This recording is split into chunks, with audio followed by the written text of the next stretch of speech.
habi wiida si tawi mi nani haala ma ka moƴƴol mari preuve mo mari enregistré ma joni o enregistré grand jo ko haali ko fof ko ni ko kanko jatti mo galle de fof o enregistré mo mari preuve o naba ka police o porté plainte de do bal jango hakkuno ma o porté plainte grand jo ko doara secret ha o maayi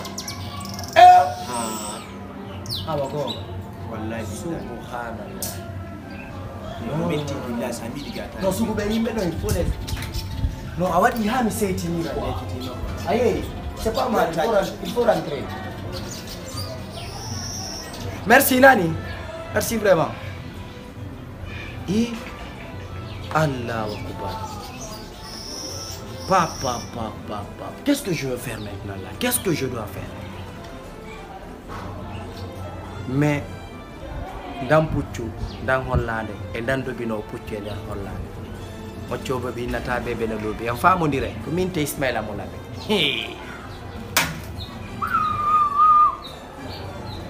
now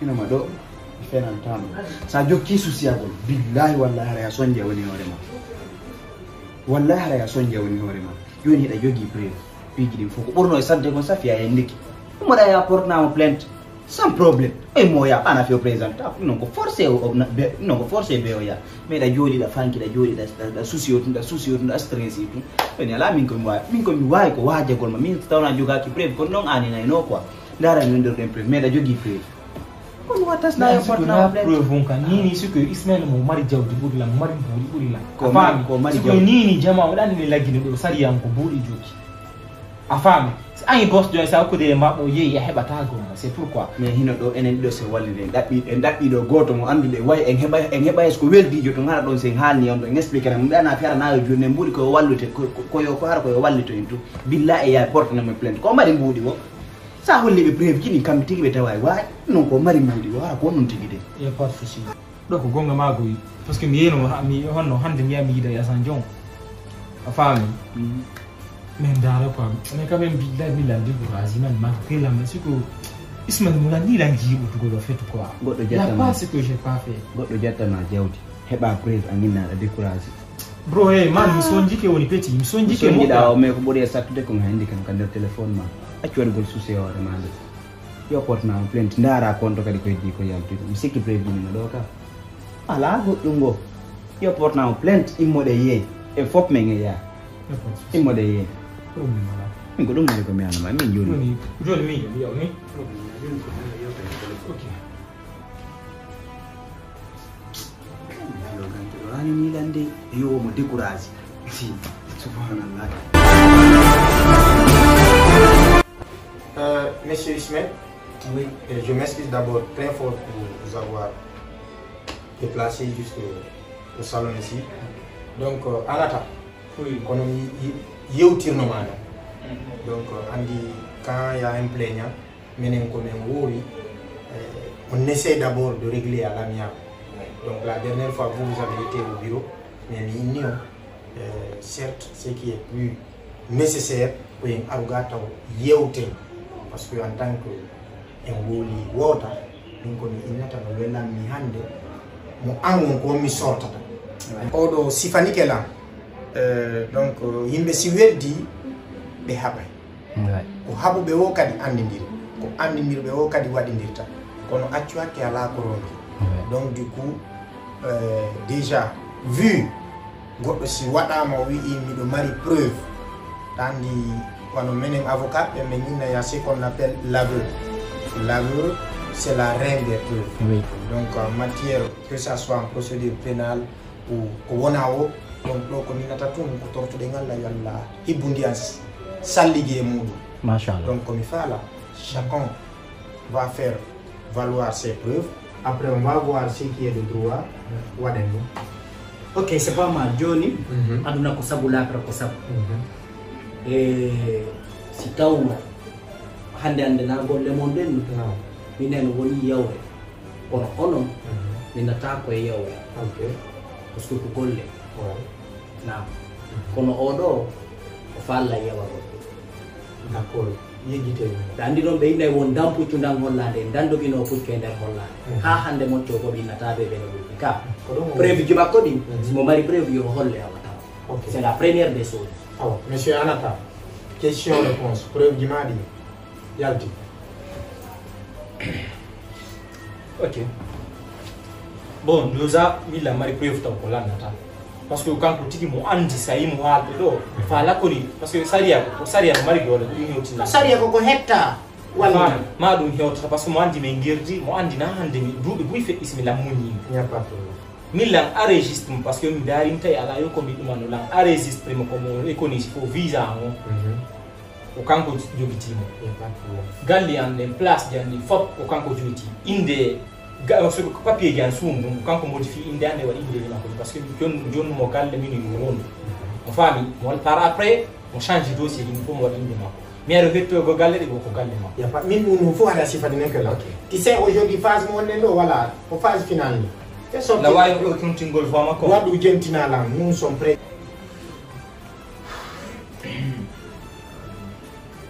do discussion ji hakkunde am no haala ɗo preuve no woodi preuve no woodi ala fen to jaɓu tum haɓugol on waɗidira ni par ce que an no sifoɗano ganata j'ai compris o fuuso wanna lampadi ɗo on fuusmo non liggutu ɗum yaltini preuve on après on va passer nani liggutu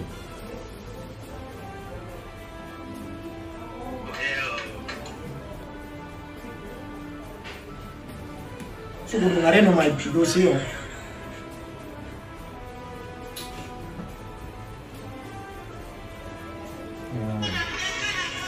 non. Attends. C'est quoi ça?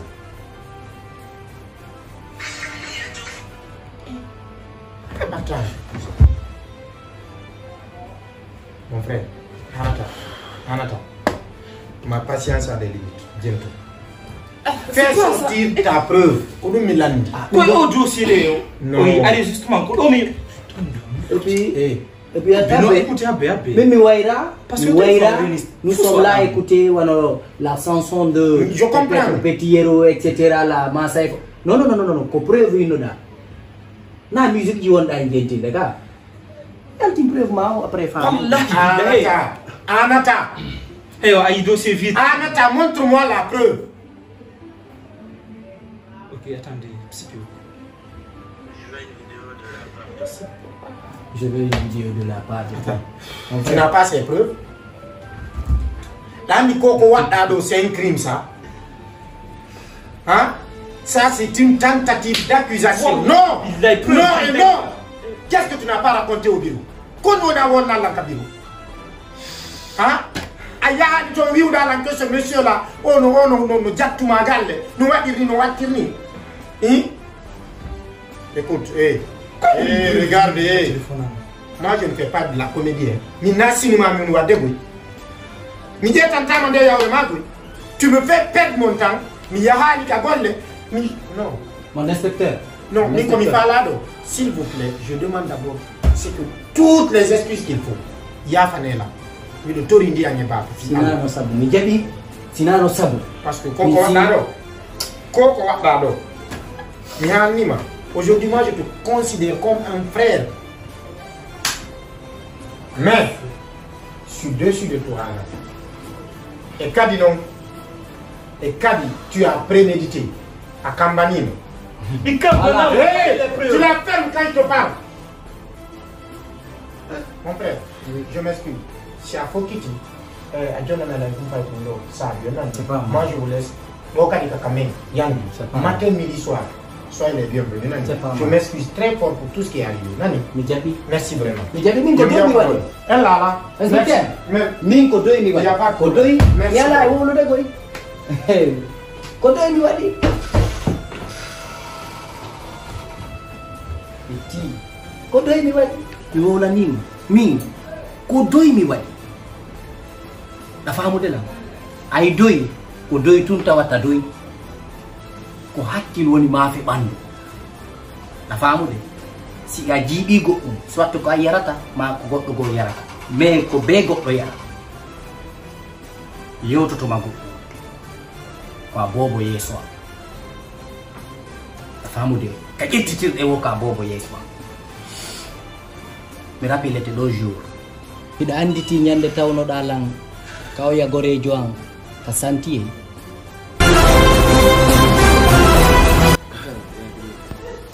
no, I don't. No, nange no will faut boire. Nange no will vrai. Kon no dira lan quoi parce que lan haw. Me wadu ma hawa. Mi andi. Du coup ko wadi ma hawa. Hande mi do wulda ma hawa, tu vois. Ismail halu ko no dira lan ko mi ya quoi s'il te plaît. Taka ka go lumani da wadda mi anda quoi. Non non, ce que je me fa ida hala woni yo kala kan discute fu hande mi wulda ma. Halu mi na la wulda kala mi halu. Hande mi wulda ma tu vois dim piji do fu mi yiti kadi piji bu waddi mi wadima afami. Ko do wadi ha mi joni. Hande mi noddara nyanne yewtama piji bu no ton. Right? Mi do andi mi wadima. Ismail écoute andi suko di piji do da halu don. Mi na ya watta fi to ko ala andi kala ko wadda. Afami donc mi ya watta do hala dem. Won ga pla won ga koy ma mona koy ngan quoi. Afami andi ga si fon prise am. Afami te wadir non afami min bro lu bisa talti why yahudo yahudo turgomo pompe no der no fop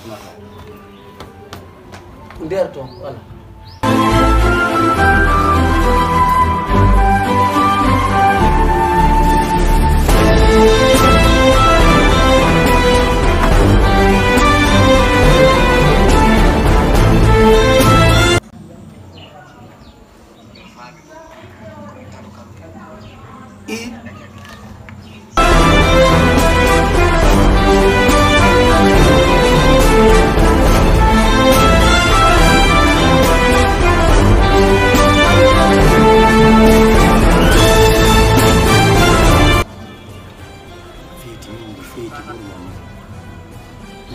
Moi je vais supprimer ça. awa ko ni feƴƴiri awa ko ni feƴƴiri wolanima noon mi wowlitanike ma anata ka bobo yeeso am ko ɗo hattuɗa arata lan ɗo c'est toi qui as supprimé les preuves